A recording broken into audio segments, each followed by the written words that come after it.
Alexandre Loukachenko est venu à Sotchi en Russie afficher le soutien de Vladimir Poutine.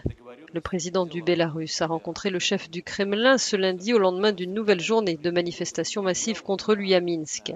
C'est sa première rencontre avec son homologue russe depuis sa réélection controversée début août.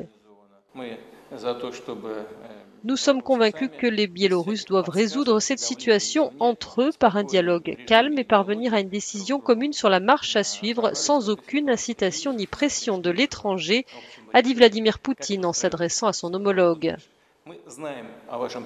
Pas de conférence de presse ni de documents signés, mais une promesse financière de Moscou pour favoriser l'intégration des deux pays, autrement dit l'intégration du Bélarus à la Russie, un projet voulu depuis longtemps par Vladimir Poutine.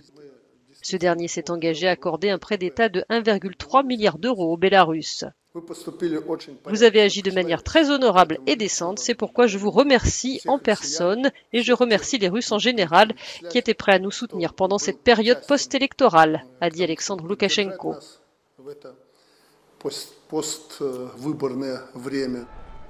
Malgré les arrestations massives et la répression féroce, le mouvement de contestation ne montre pas de signe d'essoufflement dans la rue. Ce dimanche, ils étaient encore des dizaines de milliers à braver les forces de l'ordre dans la capitale du Bélarus.